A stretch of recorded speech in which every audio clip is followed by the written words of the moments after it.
नमस्कार, चंद उत्तराखंड में आप सभी का स्वागत है। मैं हूं प्रभात। सबसे पहले नजर हेडलाइंस पर।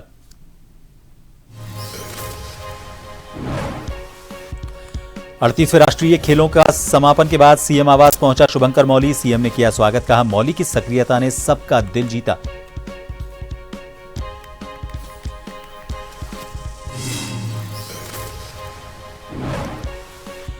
प्रदेश में नहीं थम रहा स्मार्ट मीटर को लेकर चल रहा बवाल। ऊर्जा आर सचिव मीनाक्षी सुंदरम ने दी सफाई, कहा यह योजना केंद्र की तरफ से सभी राज्यों के लिए।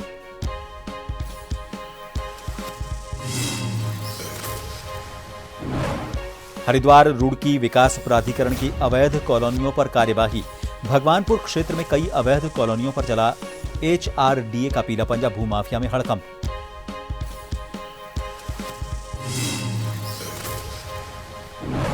उधम सिंह नगर के नानकमत्ता क्षेत्र में पुलिस की 2 बदमाशों से मुठभेड़। बदमाशों ने पुलिस पर चलाई गोलियां। पुलिस ने की जवाबी फायरिंग, गोली लगने से दोनों बदमाश घायल।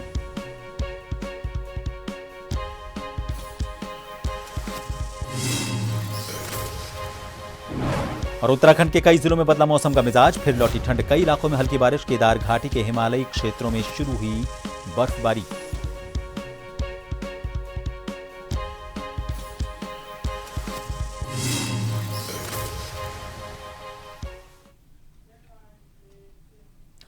उत्तराखंड में 38वें राष्ट्रीय खेलों का समापन हो गया है, जिसके बाद मुख्य केंद्र रहा शुभंकर मौली सीएम आवास पहुंचा। मुख्यमंत्री ने सीएम आवास में मौली का स्वागत किया। इस दौरान सीएम धामी ने कहा कि राष्ट्रीय खेल के दौरान मौली की सक्रियता ने सबका दिल जीतने का काम किया। उत्तराखंड का राज्य पक्षी मुनाल की विशिष्टता से देश भर के लोग परिचित हुए।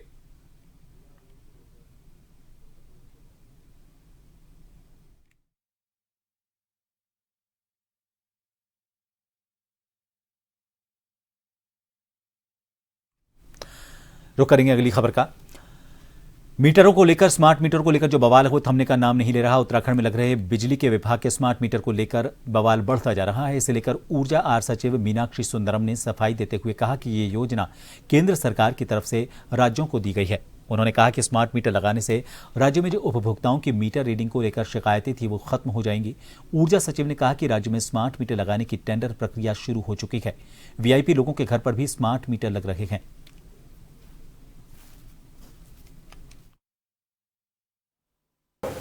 जब ट्रांसफार्मर मीटर में हमारी 3,349 लग चुके हैं, जो कि जो टोटल लगना है उसकी 5.65% है।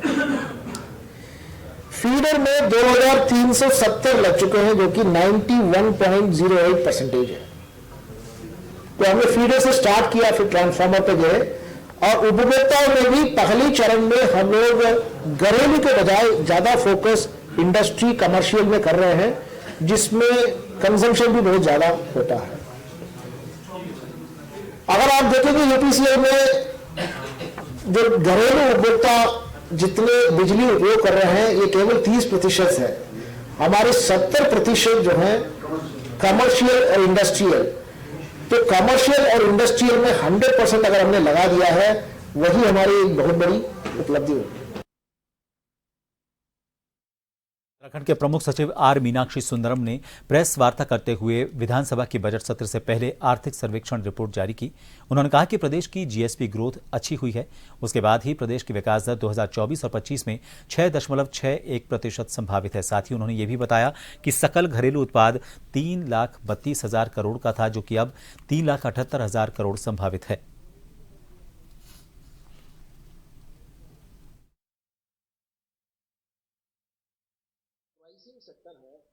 जो घरेलू उत्पाद है, सकल घरेलू उत्पाद स्टेट का, ये 23-24 में हमारा 3,32,000 करोड़ 3,32,000 करोड़ का, ये अब इस साल में जो अनुमानित है वो 3,78,000 करोड़। काशीपुर महापौर दीपक बाली ने चुनावी वादों को पूरा करने की दिशा में कदम बढ़ाते हुए इस महीने से नगर निगम क्षेत्र में विकास कार्य शुरू करने की घोषणा की। चैती मेले से पहले किले की ओर जाने वाली कच्ची सड़क को पक्का किया जाएगा। महापौर ने नगर निगम कार्यालय में पत्रकारों से वार्ता करते हुए बताया कि मुख्यमंत्री पुष्कर सिंह धामी के सहयोग से 90 दिन में शहर की तस्वीर बदली जाएगी।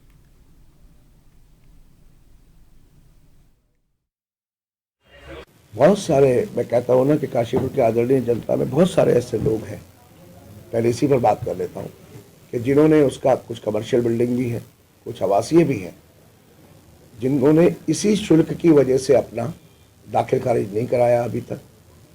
तो वो लोग हाउस टैक्स जबकि देना चाहते हैं, क्योंकि हाउस टैक्स किसी पर 500 रुपये, किसी पर 700 रुपये ये आता है, 1000 रुपये आता है मान लीजिए। तो एक तो उस नुकसान के सापेक्ष मुझे पूरी उम्मीद है, जो डाटा बताता है कि हम लगभग उससे 2 से 3 गुना ज़्यादा आय को बढ़ाएंगे उस नुकसान से। उसके अलावा आय किस तरीके से बढ़े नगर निगम की, तो मेरा उसमें सोचना है कि जनता पर बोझ डालकर तो आय नहीं बढ़ाऊंगा। बहुत सारे ऐसे प्रोविजन हैं जिन पर हम अपनी आय बढ़ाएंगे और जनता पर बोझ भी नहीं जाएगा, उस सब पर काम कर रहे हैं। लेकिन जैसे जैसे अब चीजें धरातल पर आनी शुरू होंगी तब मैं आपको इसके बारे में पूरी योजना से बताऊंगा। हरिद्वार रोड की विकास प्राधिकरण अवैध कॉलोनियों पर लगातार कार्यवाही कर रहा है। प्रशासन ने पिरान, कलियर और भगवानपुर क्षेत्र में कई अवैध कॉलोनियों पर एचआरडीए का पीला पंजा चलाया। लगातार हो रही इस कार्यवाही से भूमाफिया में हड़कंप मचा हुआ है। प्रशासन का कहना है कि अवैध निर्माण और कॉलोनियों पर जल्द कार्रवाई हो सकती है।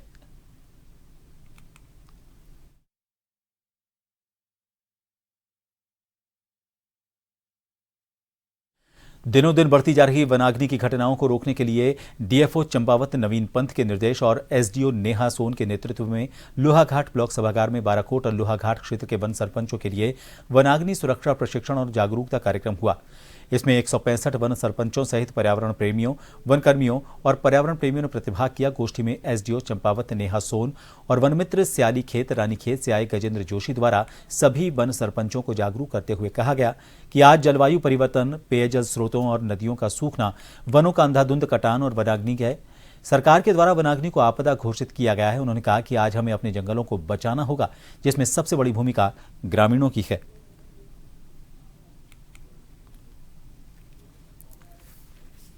बीच में, प्रकृति के बीच में एक संतुलन जो हमेशा से बना हुआ था, आज वो कहीं ना कहीं बिगड़ गया है।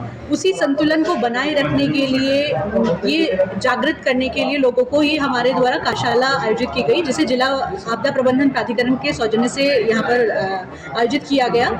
और इसमें जो है बाराकोट ब्लॉक और लोहाघाट ब्लॉक के 165 वन पंचायत के सरपंचों ने इसमें प्रतिभाग किया। सार्थक रही है और बहुत अच्छी गैदरिंग थी और ये पहली बार इतने बड़े स्तर पर लोहाघाट में ये हो रहा है। हमारे इंद्र पाठक जी शीतला से आए हैं और पिछले 20 वर्षों से जो इन्होंने वहाँ पर एक अनुकरणीय पहल करके वहाँ के पूरे मौसम चक्र तक को इन्होंने परिवर्तित कर दिया है वहाँ पर। लालकुआ नगर में बस स्टॉप और टेम्पो स्टैंड नहीं होने की वजह से स्थानीय लोगों और राहगीरों को काफी परेशानियों का सामना करना पड़ता है। आपको बता दें कि लालकुआ रेलवे जंक्शन कुमाऊं मंडल का सबसे बड़ा रेलवे स्टेशन है और यहां बड़े पैमाने पर ट्रेनों का आवागमन होता है। यात्रियों को टेम्पो के माध्यम से अपने गंतव्य तक पहुंचाने के लिए टेम्पो चालक अपने वाहनों को आड़ा तिरछा खड़ा कर देते हैं। इससे आवागमन बाधित होता है। बस स्टॉप नहीं होने की वजह से भी यात्रियों को काफी परेशानियां हो रही हैं। ऐसे हालात से निपटने के लिए नवनिर्वाचित नगर पंचायत लालकुआ के अध्यक्ष सुरेंद्र सिंह लोटनी ने बताया कि वो क्षेत्रवासियों और विभागीय अधिकारियों के साथ मिलकर इस समस्या के समाधान के लिए मंथन कर रहे हैं। उम्मीद है जल्द ही इस समस्या का समाधान निकाल लिया जाएगा। देखिए, अभी हम इस पे लगे हुए हैं। अभी कुछ दिनों पहले आपको बस स्टॉप के बारे में जानकारी मिली थी, अभी सर्वे भी हुआ है।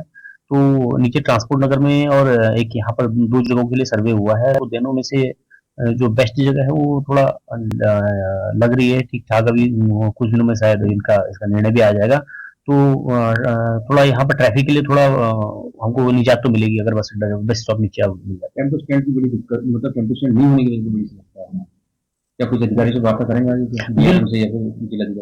हम बिल्कुल इस संबंध में अभी वार्ता करेंगे और हम लोगों ने सोच रखा है कि किसी तरह भी क्या है टेम्पो को कम से कम क्या है ऐसी जगह मिले जहां पर उनका कुशल रूप से संचालन हो जाए, और ऐसी इस जगह की खोज में लगे हुए हैं। जल्दी इस पर कार्रवाई करेंगे। उधम सिंह नगर के नानकमत्ता क्षेत्र में पुलिस की 2 बदमाशों से मुठभेड़ हो गई। बदमाशों ने पुलिस पर गोलियां चलाई। पुलिस की जवाबी कार्यवाही में 2 बदमाश पुलिस की गोली लगने से घायल हो गए। दोनों को इलाज के लिए अस्पताल में भर्ती करवाया गया है। दोनों अपराधियों के खिलाफ उत्तर प्रदेश में हत्या और लूट के कई मुकदमे हैं। नानकमत्ता थाना क्षेत्र में 2 कुख्यात अभियुक्तों को गिरफ्तार करने का प्रयास किया गया। अभियुक्तों द्वारा भागते हुए गिरफ्तारी से बचने के लिए पुलिस टीम पर फायर किया गया। पुलिस के जवाबी फायर में 2 अभियुक्त घायल हुए, जिनके पैरों में गोली लगी। अस्पताल में इनका उपचार कराया गया। उपचार के उपरांत इनसे गहनता से पूछताछ की गई। पूछताछ में इन्होंने अपना नाम अली जमा, जो शाहजहांपुर का रहने वाला, और जुबैर, जो बरेली का रहने वाला है, बताया। इन्होंने इसी माह की 9 तारीख को नानकमत्ता थाना क्षेत्र के रईस अहमद के यहाँ अपने कुछ साथियों के साथ मिलकर एक लूट की घटना को अंजाम दिया था। इनसे पूछताछ में यह भी पता चला कि इन पर हत्या, लूट और चोरी के कई मुकदमे उत्तर प्रदेश में पंजीकृत हैं। उधम सिंह नगर के कोतवाली जसपुर अंतर्गत गांव नारायणपुर में बीते रोज एक शादी समारोह में डीजे बजाने को लेकर विवाद हो गया। विवाद इतना बढ़ा कि विशेष समुदाय के लोगों ने लाठी डंडे बरसाते हुए पथराव शुरू कर दिया। सूचना मिलने पर मौके पर पहुंची पुलिस ने शांति व्यवस्था बनाई और अपनी देखरेख में शादी संपन्न करवाई। घटना से गांव में सांप्रदायिक तनाव के हालात पैदा हो गए। इसके मद्देनजर गांव में शांति व्यवस्था बनाए रखने के लिए पर्याप्त सुरक्षा बल तैनात किया गया। इसके मद्देनजर गांव में शांति व्यवस्था बनाए रखने की सारी तैयारी की गई।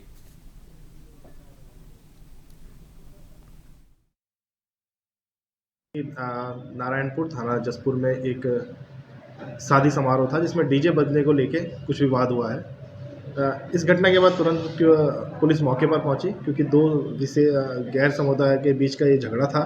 इसको लेके तत्काल मौके पर फोर्स रवाना किया गया। मौके पर शांति व्यवस्था बनाई गई। मौके से जिनकी लड़की की शादी है उनके पिता द्वारा तहरीर दी गई है। कुछ लोगों को नामजद किया गया है। इसमें हमारी टीमें पुलिस टीम बनाकर अलग अलग जगह भेजी गई है और व्यक्तियों को जिनके नामजद तहरीर है उनको गिरफ्तार करने का प्रयास किया जा रहा है। रुकेंगे एक छोटे से ब्रेक के लिए, बने रहिए जन टीवी पर।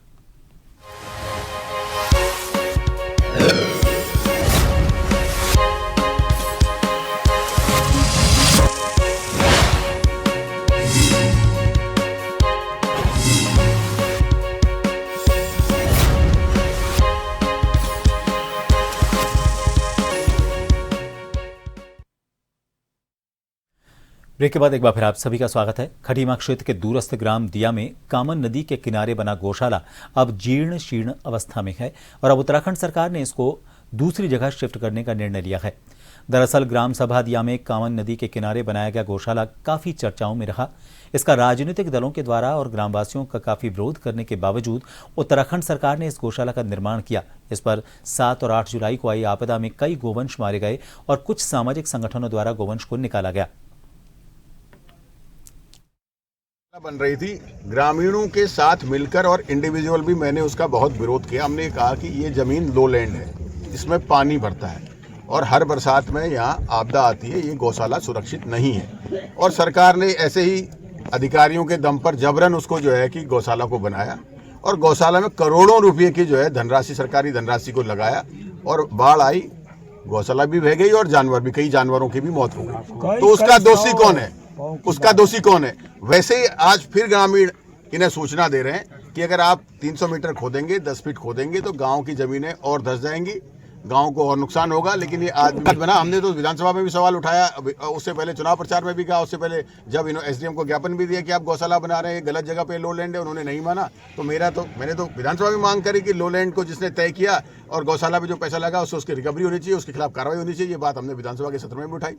गौशाला का जगह चिन्हित हुआ तो ग्रामीणों के द्वारा इसका विरोध किया गया और उस समय हमारे तहसीलदार जी थे यूसुफ अली जी, उनको हम मौके पे, इस समय बाढ़ आई थी तो यहाँ से कम जहाँ पानी चल रहा था वहाँ से कम 200 मीटर पे गौशाला बनना था आगे को, उनको हम मौके पे ले जाके भी दिखाया, लेकिन उन्होंने बोला कि मैं मजबूर हूँ, प्रेशर सरकार का है, मैं मजबूर हूँ, ये जगह चिन्हित कर ली गई है। ग्रामीणों के द्वारा बहुत विरोध किया गया, विधायक जी के द्वारा किया गया, हमारे ग्रामीणों के द्वारा बहुत सारे न्यूज आपके मीडिया के लोग भी आए, यहाँ पे कई तरीके से विरोध किया गया, लेकिन सरकार ने जबरदस्ती बनाया गया। उस समय भी क्या लोगों को आश्वासन दिया गया कि हम 400 मीटर आगे पीछे का हम पिचिंग करा के देंगे, लेकिन आज तक वो 400 मीटर क्या, वो 10 मीटर भी पिचिंग नहीं हो पाई। और आप गौशाला देख सकते हैं कि एक बार में गौशाला पूरा बह चुका है।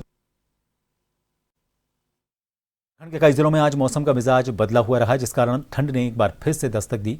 मौसम वैज्ञानिक रोहित थपलियाल का कहना है कि आज उत्तराखंड के कई पर्वतीय जिलों में हल्की बारिश और बर्फबारी होने की संभावना जताई गई थी। इसके साथ ही मैदानी इलाकों में भी हल्की बारिश को लेकर संभावना जताई गई। 3200 मीटर से ऊंचाई वाले इलाकों में बर्फबारी हो सकती है। 16 फरवरी को उत्तरकाशी, चमोली, पिथौरागढ़ में कहीं कहीं हल्की बारिश के साथ ही बर्फबारी होने की संभावना है। 19 और 20 फरवरी को भी मौसम के प्रभावित होने की संभावना है।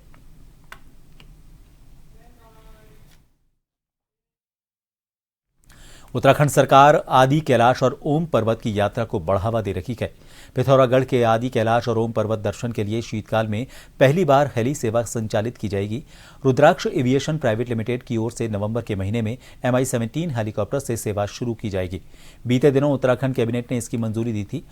पर्यटन सचिव सचिन कुर्वे ने बताया कि अब प्रदेश सरकार ने शीतकाल में आदि कैलाश और ओम पर्वत के दर्शन के लिए हेली सेवा को मंजूरी दे दी है। इससे उच्च हिमालयी क्षेत्रों में पर्यटन को बढ़ावा मिलने के साथ ही स्थानीय लोगों को रोजगार के अवसर मिलेंगे। आपको बता दें, साल 2023 में प्रधानमंत्री नरेंद्र मोदी के आदि कैलाश और ओम पर्वत की यात्रा के बाद इस यात्रा को एक पहचान मिली थी।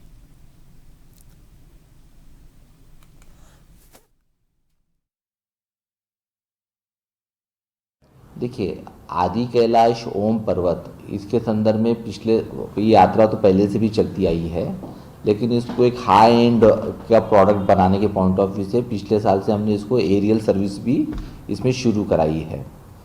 अगर हम आंकड़ों की तरफ देखें तो 2022 के बाद आदि कैलाश ओम पर्वत की जो यात्रा है, आदि कैलाश यात्रा जिसे कहा जाता है, इसमें ऑलमोस्ट बढ़ोतरी तो हुई है, लेकिन विगत साल में ये बढ़ोतरी 3 गुना देखी गई है।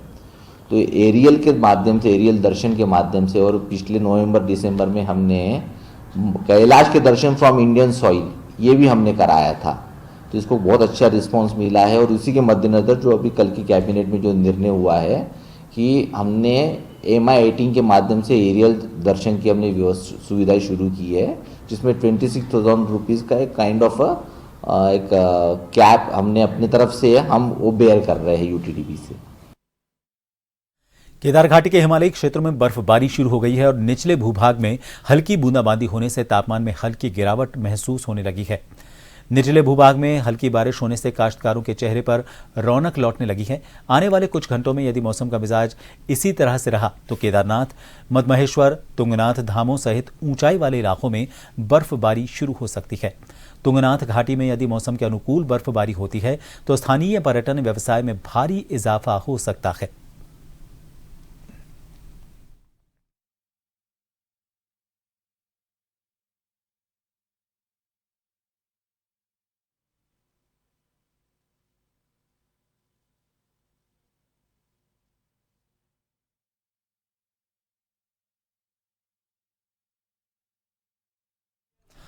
उत्तराखंड में एक बार फिर मौसम ने करवट बदली है और पहाड़ी क्षेत्रों में हल्की बारिश और बर्फबारी शुरू हो गई। फिलहाल चक्राता के बुधेर, लोखंडी, खडंबा में हल्की बर्फबारी हुई। इससे तापमान में गिरावट दर्ज की गई। मौसम विभाग के अनुसार 20 फरवरी तक प्रदेश के मैदानी क्षेत्रों में हल्की बारिश और पहाड़ी क्षेत्रों में बर्फबारी होने की संभावना जताई गई है।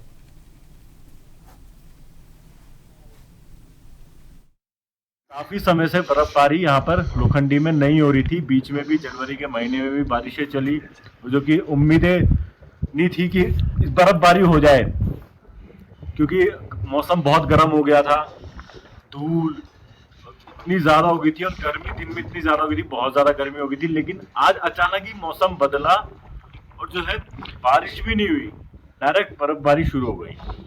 बाकी काफी अच्छी बर्फबारी हो रही है, बहुत अच्छी, और मजा आ गया है।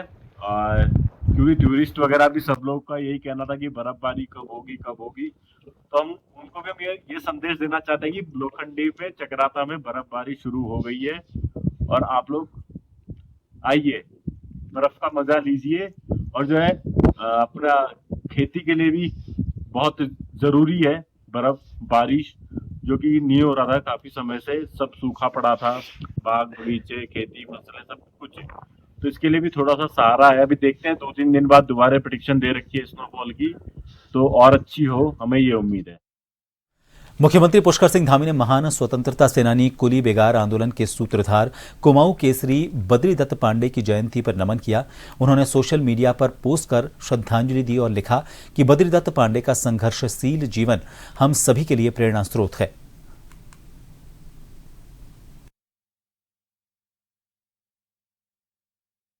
उत्तराखंड में यूसीसी को कई अन्य याचिकाओं के माध्यम से हाईकोर्ट में चुनौती दी गई है। हाईकोर्ट ने इन सभी याचिकाओं को 2 दिन पहले दायर हुई याचिकाओं के साथ संबद्ध करते हुए सभी याचिकाओं को एक साथ 6 हफ्ते बाद की तारीख सुनवाई के लिए नियत किया है।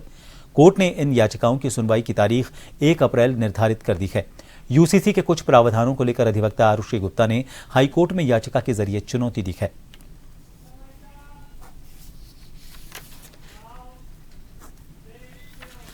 और इन सभी खबरों के साथ जन उत्तराखंड में फिलहाल के लिए इतना ही। नमस्कार।